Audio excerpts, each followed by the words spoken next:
பிதாவின் மடியில் இருக்கிற வாழ்க்கை. யோவான் எழுதின சுவிசேஷம் 19ஆம் அதிகாரம். பிலாத்து கேட்கிறார் 10ஆம் வசனத்துல. யோவான் 19 இரண்டாவது ஒரு இயேசுனுடைய வாழ்க்கையில் இது இன்னொரு காரியத்தை நான் பார்க்கலாம். 10ஆம் வசனம். நீ என்னோடு கூட பேசுகிறது இல்லையா?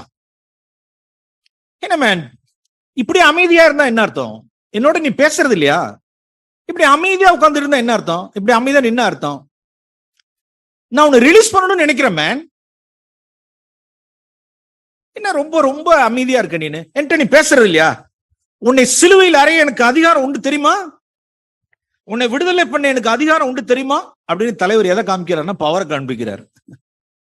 அவர் பவரை, தன்னுடைய உன்னை நான் சிலுவையில் அறையும் உன்னை விடுதலையாக்கும் எனக்கு பவர் உண்டு தெரியுமா? எனக்கு அதிகாரம் இருக்கு தெரியுமா? அத்தாரிட்டி இருக்கு தெரியுமான்னு காதுல வாங்குறார்.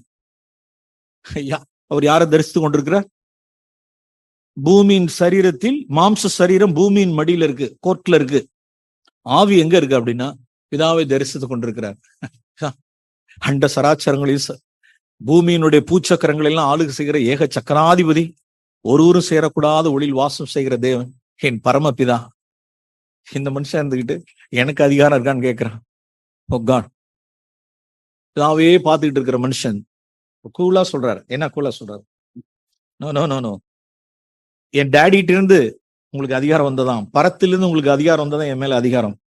என்ன ஆவிக்குரிய அதிகாரம்!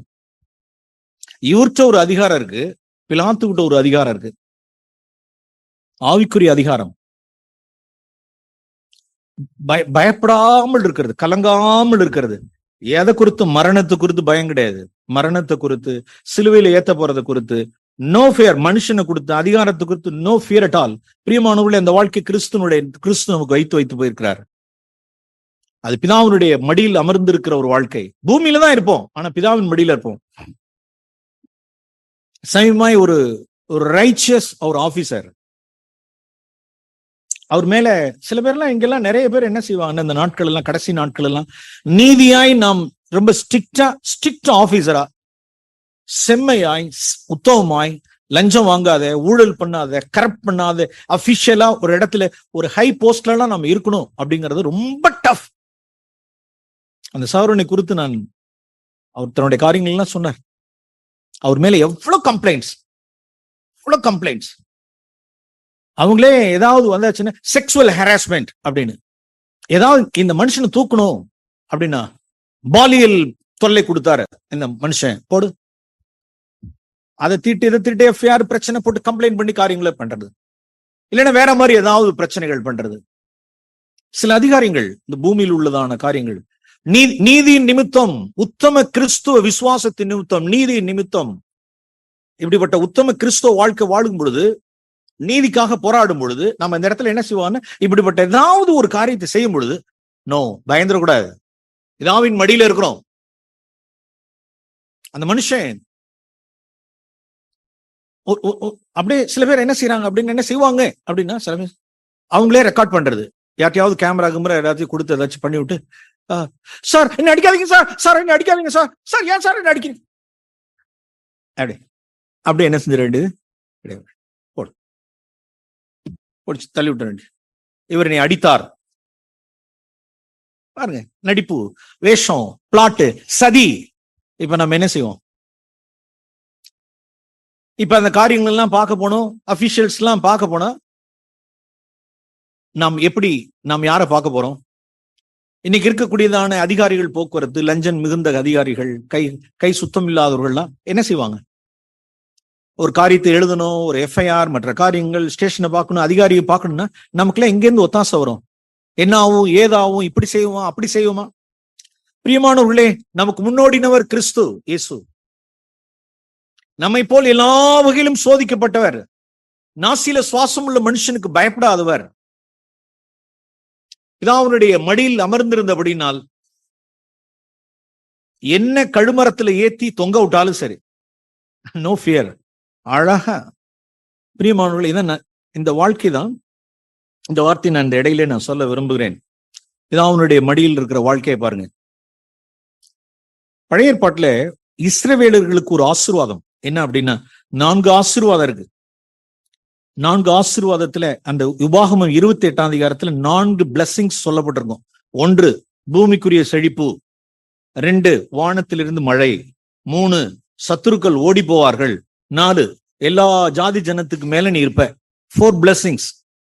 உபாகமம் புஸ்தகம் 28ஆம் அதிகாரத்தில் இஸ்ரவேலர்களுக்கு இந்த கற்பனைகள் எல்லாம், இந்த கட்டளைகள் எல்லாம், நான் சொல்ற இந்த 10 கட்டளை நியாயப்பிரமாணங்கள் எல்லாம் நீ கை கொள்வாயானால் உனக்கு இந்த ஆசீர்வாதங்கள்லாம் வரும். என்ன ஆசீர்வாதம்? எல்லாத்தையும் எடுத்து கூட்டி பார்த்தா ஒரு 4 blessing இருக்கும். என்ன? 1 பூமியிலே நீ செழித்திருப்பாய், 2 வானத்திலிருந்து உனக்கு மழை உண்டாகும், 3 சத்துருக்கள் உன்னை எதிர்த்து வருகிற சத்துருக்கள் ஓடி போவார்கள், 4 நீ மேல இருப்ப, எல்லா ஜாதி ஜனத்தை விட தேசங்களை விட நீ மேல இருப்ப அப்படின்னு. இது பூமிக்குரிய காஸ்பல், பூமிக்குரிய சுவிசேஷத்தினுடைய ஆசீர்வாதம். புதிய உடன்படிக்கையில் அதல்ல. நாம் கர்த்தருக்கு சித்தமானால் நாம் இன்னொரு நாளில் பழைய உடன்படிக்கையினுடைய பூமிக்குரிய ஆசீர்வாதத்தையும் உன்னதத்துக்குரிய ஆசீர்வாதத்தையும் நாம் தியானிக்கலாம். அதுல ஒண்ணு என்னன்னா, இந்த வார்த்தையை நான் சொல்ல விரும்புகிறேன். ஜீசஸ் எப்படி இருந்தார் பாருங்க. உபாகமம் புஸ்தகம் 28ஆம் அதிகாரம், உபாகமம் 28ஆம் அதிகாரம் 14ஆம் வசனம். இன்று நான் உனக்கு விதிக்கிற உன் தேவனாகிய கர்த்தரின் கட்டளைகளை கைக்கொள்ளவும் அவைகளின்படி நடக்கவும் அவைகளுக்கு செவி கொடுத்து வந்தால் கர்த்தர் உன்னை வாளாக்காமல் தலையாக்குவார். கர்த்தர் உன்னை வாளாக்காமல் தலையாக்குவார். நீ கீழாகாமல் நீ மேலாவாய். இன்னைக்கு கிறிஸ்தவத்தில் பிரபலமான வசனம், கிறிஸ்தவ வட்டாரங்களில் நிறைய கேலண்டர்ஸ்ல, வால் டெக்ஸ்ட்ல, ஆசீர்வாதங்களை கொடுக்கிற கூடுகையில, எவாஞ்சலிக்கல் மீட்டிங்ஸ்ல என்ன? நீ தலை, நீ வால் கிடையாது, நீ தலையா இருக்கவர், தலையா இருப்ப, நீ தலையா இருப்ப, நீ வால் கிடையாது, நீ தலை, நீ கீழே இல்ல நீ மேல. ஏத்தி ஏத்தி ஏத்தி இந்த பூமிக்குரிய காரியங்களை சொல்லி சொல்லி நீ மேல இருக்க வேண்டியவன்டா, நீ மேல இருக்க வேண்டியவன்டா, நீ ராஜா விட்டு கண்ணு குட்டிடா, நீ பென்ஸ் கார்ல போக வேண்டியவன்டா, நீ மாளிகையில இருக்க வேண்டியவன்டா, நீ ராஜா விட்டு கண்ணு குட்டிடா, நீ ஐஸ்வர்யவனா இருக்குந்தாண்டா. அவரு பூமியில இறங்கி வந்த ஒரு தரித்திரனார், நீ மேல இருக்க வேண்டியவனான்னு சொல்லி சொல்லி சொல்லி இதுக்கு நான் என்ன செய்யணும்? என் பாக்கெட்டை கொஞ்சம் நொப்பணும், காணிக்கை பெட்டியில போடணும், தசமவாதம் செய்யணும்.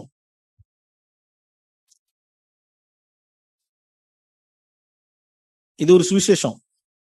another gospel, another Jesus, another spirit, another gospel. வேறொரு சுவிசேஷம், வேறொரு ஆவி, வேறொரு ஸ்பிரிட். அதெல்லாம் ஓகே. புதிய உடன்படிக்கையில நாம் இந்த வார்த்தை நமக்கு எப்படி இருக்கும்?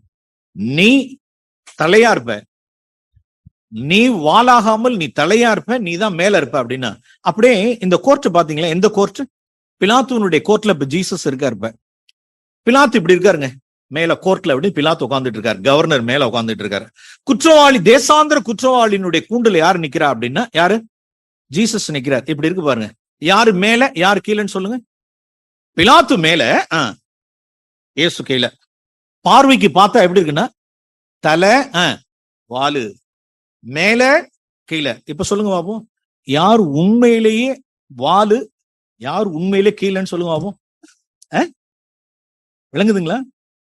அவன் என்ன செஞ்சிட்டான் அப்படின்னா, பயந்து நடுங்குறான் கடந்துகிட்டு. யாரு? பயம் இல்லாதபடிக்கு யூதா கோத்திரத்து சிங்கம், யூதா கோத்திரத்து சிங்கம் வாயின் வார்த்தைகளை ஆட்டுக்குட்டியை போல இருந்து இருதயத்தில் ஒரு நீதிமானா இருந்து பிதாவுடைய முகத்தையே தரிசித்துக் கொண்டிருக்கிறார். ஓகே, அங்க பயந்துகிட்டு இருக்கான்.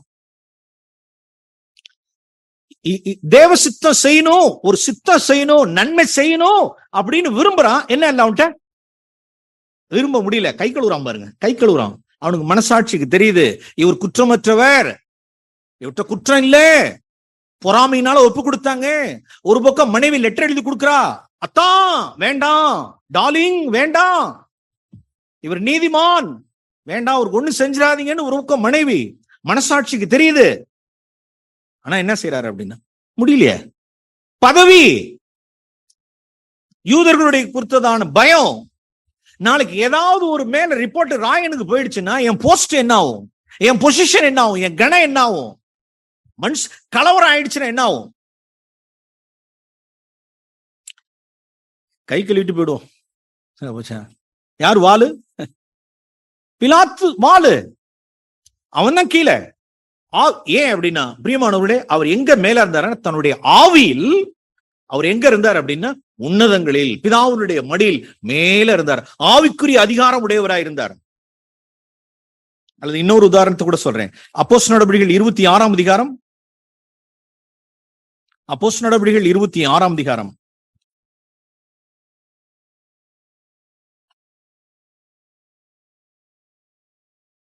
சாரி 24.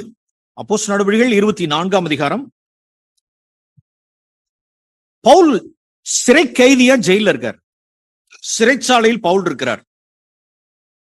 கவர்னர் ஃபெலிக்ஸ் என்ன பண்றாரு அப்படின்னா கூப்பிடுறாரு அவரை.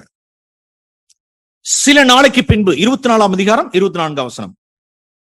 ஃபெலிக்ஸ் யூத ஸ்திரீ ஆகிய தன் மனைவி துருசில்லாவுடனே வந்து பவுலை அழைப்பித்து கிறிஸ்துவை பற்றும் விசுவாசத்தை குறித்து அவன் சொல்ல கேட்டான். ஏன் அவன் மனைவி ஒரு யூத ஸ்திரியா இருக்கிறதுனால இந்த பவுலுடைய பிரசங்கத்தை கேட்போம் அப்படின்னு அவ மனைவிக்கு யூத ஸ்திரீக்கு கிறிஸ்துவை பற்றும் விசுவாசத்தை குறித்து இந்தாங்க பவுல் மூலமா ஒரு பிரசங்கம் கேட்கணும், பவுல் மூலமா ஒரு காஸ்பல் கேட்க விரும்புறாங்க, இந்தாங்க பவுல் மூலமா நான் காஸ்பல் கேட்க விரும்புனேன். அப்படியா, சரி ஓகே, அவனை அழைச்சிட்டு வர சொல்லுவோம் அப்படின்னு ஆர்டர் போட்டு சிறைச்சாலையில் இருக்கிறதான சிறை கைதி பவுலை கொண்டாங்கப்பா அப்படின்னு கவர்னர் மாளிகைக்கு வர்றாரு. எப்படி ஜீசஸ் பிலாத்து கவர்னர் மாளிகைக்கு போனது போல சிறை கைதியாகிய குற்றவாளியா எழுதப்பட்ட இவரும் வராரு. இப்ப பவுல் வராரு, அவர் நிக்கிறாரு. இப்ப பார்த்தா எப்படிங்க, சிறை கைதி கவர்னர் பிரசங்கிக்கிறார் பாருங்க. மோப்பம் பிடிச்சிட்டாரு. இந்த கவர்னர் என்ன ஸ்பிரிட்ல நம்ம கூப்பிட்டாருங்கிறத நிதானிச்சுட்டு அநேகம் தரம் வந்தார். ஒவ்வொரு தரையும் பிரசங்கிக்கிறது. பிரசங்க சப்ஜெக்ட பாருங்க, கருத்து, நீதி, இச்சையடக்கம், நியாய தீர்ப்பு. மறுநாள் இச்சையடக்கத்தை வேற மாதிரி எப்படி பேசுறது, நியாய தீர்ப்ப வேற மாதிரி எப்படி பேசுறது, நீதியை எப்படி பேசுறது, மாத்தி மாத்தி மாத்தி மாத்தி இந்த 3 டைட்டில் வச்சுக்கிட்டார். என்ன டைட்டில்? நீதி, இச்சையடக்கம், நியாய தீர்ப்பு, விசுவாசம், மனம் திரும்புதல், இப்படி அநேக காரியங்களை குறித்து அவன் பார்த்தான்ல. ஃபெலிக்ஸ் பயம் அடைந்து, இப்பொழுது நீ போகலாம், எனக்கு சமயமான போது உன்னை அழைப்பிப்பேன் என்றான். அப்பொழுது பவுல் விடுதலை பண்ணும்படி அவன் பாருங்க, அவனுடைய உள்ளார பாருங்க, யார் யார்கிட்ட பணம் கொடுக்கும்போது பவுலை விடுதலை பண்ணும்படி தனக்கு அவன் லஞ்சம் கொடுப்பான் என்று நம்பிக்கை உள்ளவனாய் இருந்தான். யார் யார்கிட்ட லஞ்சம் கேட்கிறது? கவர்னர் யார்கிட்ட? சிறை கைதிகிட்ட. கவர்னர் சிறை கைதியின் இடத்துல பணம் கொடுப்பான், பிரைப் லஞ்சம் கொடுப்பான், வாங்கிட்டு ரிலீஸ் பண்ணலாம் நினைச்சார். அந்த மனுஷன் என்னன்னு கேட்டா, அவர் கர்த்தருக்கு பயப்படுகிற மனுஷன். எப்பா, நான் லஞ்சம் எல்லாம் கொடுக்க மாட்டேயா, நீ என்ன ரிலீஸ் பண்ணாலும் சரி, நீ ரிலீஸ் பண்ணாலும் சரி, நீ என்ன அப்படியே போட்டுட்டு போனாலும் சரி, நான் I am a God fearing man, நான் தேவனுக்கு பயப்படுகிறவன், நான் குற்றமற்ற மனசாட்சியுடையவனா இருக்க விரும்புகிறேன். தேவனுடைய சித்தம் இருந்துச்சுன்னா என்ன தேவன் என்ன வெளியில கொண்டு போவார். தெளிவா மனுஷன் இருந்துட்டு திரும்ப திரும்ப திரும்ப திரும்ப நீதி என்ன சொல்றாரு அப்படின்னா, அவன் அதே அநேகம் தரம் அவனை அழைத்தான், அநேக தரம் பேசினான். அவன் பணமே கொடுக்கலன்னு சொன்னான். 27ஆம் வசனம். இன்னும் 2 வருஷம் சென்ற பின்பு ஃபெலிக்ஸ் என்பவனுக்கு பதிலாய் தேசாதிபதியாக வந்தான். அப்பொழுது ஃபெலிக்ஸ் யூதருக்கு தயவு செய்ய மனதாய் பவுலை காவலில் வைத்து விட்டான். போட, நான் எதிர்பார்த்த பணமும் கொடுக்கல, ஒண்ணும் கொடுக்கல, கடை ஜெயில அப்படின்னு போயிட்டான். சோ வாட், அதனால என்ன? இப்ப சொல்லுங்க, யார் தலை யார் வால்? இந்த கான்டெக்ட்ல யார் தலை? பவுல் சிறைச்சாலை, ஃபெலிக்ஸ் பணம் எதிர்பார்க்கிற, பணம் கொடுப்பான். எது? Spirit of Felix. இந்த நாட்களில் ஸ்பிரிட் ஆஃப் ஃபெலிக்ஸ் இருக்கு. ஃபெலிக்ஸனுடைய ஸ்பிரிட். பணம் கொடுப்பாங்க, பணம் கொடுப்பார்கள் என்று நம்பிக்கை. பணம் கொடுப்பாங்க, இங்க கொடுப்பாங்க, அங்க கொடுப்பாங்க, இங்க கொடுப்பாங்க. எதிர்பார்ப்பு. பணம் கொடுப்பான். இதெல்லாம் வால். 26ஆம் அதிகாரத்துல கூட வாசிக்கிறோம் பாருங்க. 26ஆம் அதிகாரம் இங்கே நான் வாசிக்கிறோம். அகிரிப்பா ராஜாவுக்கு முன்னால நிக்கிறார். அப்பா, ராயனுக்கு முன்னால நிக்கிறார். 27ஆம் வசனம், 26ஆம் அதிகாரம் 27ஆம் வசனம். அகிரிப்பா ராஜாவே, தீர்க்கதரிசிகளை விசுவாசிக்கிறீரா? விசுவாசிக்கிறேன் என்று அறிவேன். அப்பொழுது அகிரிப்பா ராஜா பவுலை நோக்கி, நான் கிறிஸ்துவன் ஆகிறதற்கு கொஞ்சம் குறைய நீ என்னை சம்மதிக்க பண்ணுகிறாய் என்றான். அதற்கு பவுல், நீர் மாத்திரம் இல்ல ராஜாவே, இன்று என் வசனத்தை கேட்கிற யாவரும் கொஞ்சம் குறைய மாத்திரமல்ல, இந்த சிறைச்சாலை கட்டுகள் தவிர முழுவதும் என்னை போல் ஆகும்படி நான் தேவனை வேண்டிக் கொள்கிறேன் என்றான். யார்ட்ட? ஓகே,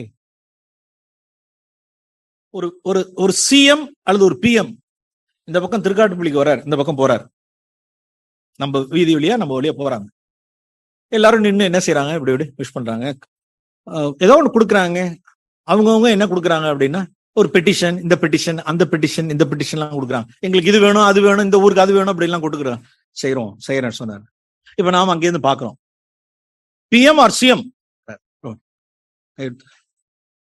நீங்க என்ன மாதிரி ஆகணும் சொல்லிடுவோம்.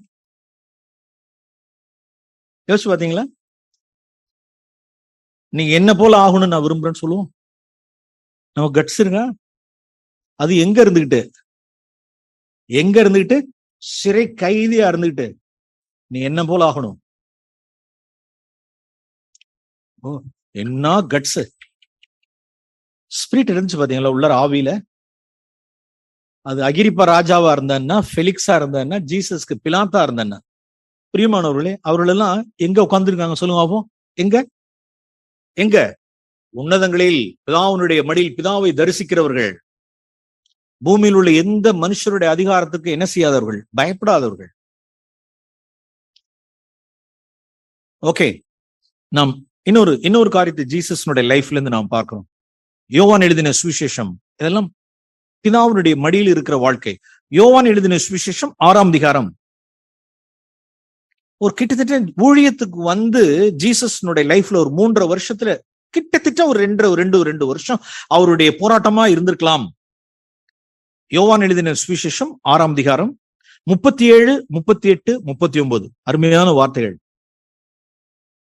38ஆம் வசனம் என்ன அப்படின்னா, என் சித்தத்தின்படி அல்ல, என்னை அனுப்பினவருடைய சித்தத்தின்படி நான் செய்ய வந்தேன். ஓகே, முதல்ல 38 எடுத்துக்கிட்டோம். என் சித்தம், என்னை அனுப்பினவருடைய சித்தம். அதாவது பூமியில இருக்கிற மாம்ச சரீரத்துல இருக்கிற கிறிஸ்துவுக்கு ஒரு சித்தம் இருக்கு. பிதாவுனுடைய மடியிலிருந்து பிதாவை தரிசிக்கிற இயேசு கிறிஸ்துவுக்கு பிதாவுனுடைய சித்தத்தை கேட்கிறார். பிதாவுனுடைய சித்தம் என்னவா இருக்கு பாருங்க. 29ஆம் வசனத்துல, 39ஆம் வசனத்துல பிதாவுனுடைய சித்தம் என்னன்னா, அது மறுபடியும் பிதாவின் சித்தம் சொல்லப்பட்டிருக்கு பாருங்க. அவர் எனக்கு 12 பேரை கொடுத்தார், 12 அப்போஸ்தலரை எனக்கு தந்தார். ஒருத்தரையும் எழுந்து போகாத மை டியர் சன், என் நேசகுமாரனே, ஒருத்தரையும் இழந்துடாத. எப்படியாவது ஒர்க் பண்ணிக்கிட்டே இரு, நம்பிக்கையோட ஒர்க் பண்ணு, கிரியை செய், இழந்து போயிடாத. எப்படியாவது கடைசி நாளில் அவர்களை எழுப்புதுதான், அவர்களை உயிர்ப்பிப்பதுதான் என்னுடைய சித்தமா இருக்கு. நான் உனக்கு 12 பேரை கொடுத்தேன், ஒருத்தரையும் எழுந்து போகாத, அவர்களோடு கூட ஒர்க் பண்ணி அவர்களை உயிர்ப்பிச்சிரு அப்படிங்கிறது என்னுடைய பிதாவினுடைய சித்தம். ஏன் சித்தம் எங்க? 37, 39 பிதாவின் சித்தம், 38ல ஏன் சித்தத்தின்படி அல்ல, பிதாவின் சித்தம் செய்யறார். அப்ப இவருடைய சித்தம் என்ன அப்படின்னா, என்னிடத்தில் வருகிறவனை நான் என்ன செய்யறது இல்லை சொல்லுங்க அப்போ, நான் புறம்பே தள்ளுவதில்லை. அப்படின்னா நான் தள்ளல, நான் ஏன் தள்ளல அப்படின்னா, என் பிதாவுடைய சித்தம் என்னவா இருக்கு அப்படின்னா, தள்ளிடாத, ஒர்க் பண்ணு, கடைசி வரைக்கும் உயிர்ப்பிச்சிரு, ஒர்க் பண்ணு, இழந்து போகாத. ஆகையினால் என்னிடத்தில் வருகிறவனை நான் புறம்பே தள்ளுகிறது இல்லை. அவருடைய சித்தம் என்ன அப்படின்னா, கிட்டத்தட்ட திருடிக்கிட்டே இருக்கிறது. வந்த காணிக்க பணத்தை அத்தனையும் திருடுறது அத்தனையும் இல்ல, அப்பப்ப திருடிட்டே இருக்கிறது, பாத்துக்கிட்டே இருக்காரு. திருடுறான். ஆண்டவரே நான் என்ன செய்ய, பிதாவுடைய சமூகம், பிதாவே நான் என்ன செய்ய? நோ, ஒர்க் பண்ணு. நான்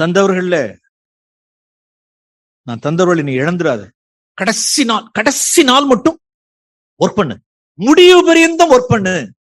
பட் டஃப்பா இருக்கு ஆண்டவரே, இது பப்ளிக் ஆண்டவரே, இது மினிஸ்ட்ரிக்காக வந்த பணம் ஆண்டவரே, ஏழைகளுக்காக உண்டான பணம், இதை அவன் திருடுறான். நான் what should I know? Have compassion. Work பண்ணு, தள்ளிடாத, புறம்பா தள்ளிடாத, ஒர்க் பண்ணு. எங்க? பிதாவுடைய சமூகம், பிதாவை தரிசிக்கிற. அவர் பிதாவை மாத்திரம் தரிசிக்காதபடிக்கு, பிதாவுடைய மடியில ஆதபடிக்கு அவர் ஆவியில கீழே இறங்கி வந்திருந்தார் அப்படின்னா என்னைக்கோ சீட்டு கிழிஞ்சிருக்கும்.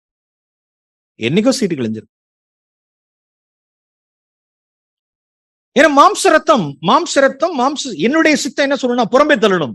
பிதாவின் சித்தம் என்ன செய்யணும்? இழந்து போகாத. கான்ட்ரரி, ஒன்றுக்கொன்று எதிரும் முதிருமா இருக்கு. கடைசி நாள் மட்டும், எது?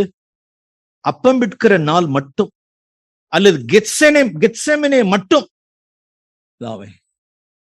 முடிச்சுட்டேன் ஆண்டவரே, அன்பில நிலைச்சு நின்னுட்டேன். முடிவு பரியந்தம் அன்புல நிலைச்சு நின்னுட்டேன். முடிவு பரியந்தம், மரண பரியந்தம் அவனுக்கு முன்பாக என்ன நான் தாழ்த்திட்டேன். முடிவு பரியந்தம் யூதாச நான் அன்பு கூர்ந்துட்டேன். மரண பரியந்தம் அவனுடைய தாழ்த்தி அவன் காலை கழுவிட்டேன். பிதாவே, உம்முடைய முகத்தை தரிசித்தேன், உண்மை எக்ஸ்பிளைன் பண்ணிட்டேன். நீர் எப்படிப்பட்டவர்ங்கிறத பார்த்தேன். நீ நன்றி கெட்டவர்களுக்கும் நீ நன்மை செய்கிறவர், நன்றி கெட்ட துரோகிகளுக்கும் நீ நன்மை செய்கிறவங்க. உங்களுடைய சாயல நான் இந்த பூமிக்கு எக்ஸ்பிளைன் பண்ணிட்டேன் ஃபாதர். இதாவே நான் டெமோ பண்ணிட்டேன், எக்ஸ்பிளைன் பண்ணிட்டேன். நன்றி கெட்டவனுக்கும் துரோகிக்கும், காட்டி கொடுத்த துரோகிக்கும், திருடின துரோகிக்கும், காட்டி கொடுத்த துரோகிக்கும் நித்தியமாய் அவரு பிதாவை காண்பிச்சிட்டார். பிதாவை நான் யாருங்கிறத எனக்கு காமிச்சிரு, அன்பில் நிலைத்திரு. நீ எல்லாமே வேற யார் காண்பிக்க முடியும்? மை டியர் சன், புறம்பே தள்ளிடாத, ஒர்க் பண்ணு, இழந்து போகாத, பூரணம் மட்டும், கடைசி மட்டும், முடிவு பரியந்தம் அன்பு கூர்ந்துரு. சரி டாடி, என்னை பலப்படுத்திருங்க டாடி. கான்வர்சேஷன், பரலோக வாழ்க்கை, பிதாவுடைய மடி, பிதாவை எக்ஸ்பிளைன் பண்ணிட்டே இருக்கிறார். இது யாருக்கு? அவருக்கு மட்டும்தானே? நமக்கு. நன்றி கெட்டவர்களுக்கும் துரோகிகளுக்கும் தொடர்ந்து நன்மை செய்கிற வாழ்க்கை, அன்பு கூறுகிற வாழ்க்கை, தாழ்த்துகிற ஒரு வாழ்க்கை, குற்றம் சாட்டும் பொழுது அவர்களை மன்னித்து கொண்டே இருக்கிற ஒரு வாழ்க்கை, பிதாவே அவர்கள் அறியாமல் செய்கிறார்கள் அவர்களை மன்னிக்கிற வாழ்க்கை, பயமில்லாத ஒரு வாழ்க்கை, ஆவிக்குரிய அதிகாரமுடைய ஒரு வாழ்க்கை, மேலான ஒரு வாழ்க்கை. இந்த வாழ்க்கை என்ன? பிதாவுடைய மடி. நாம் எங்க இருக்கோம்னு சொல்லுங்க. பிதாவின் மடி. நாம் பிதாவுடைய மடியில இருக்கோமா?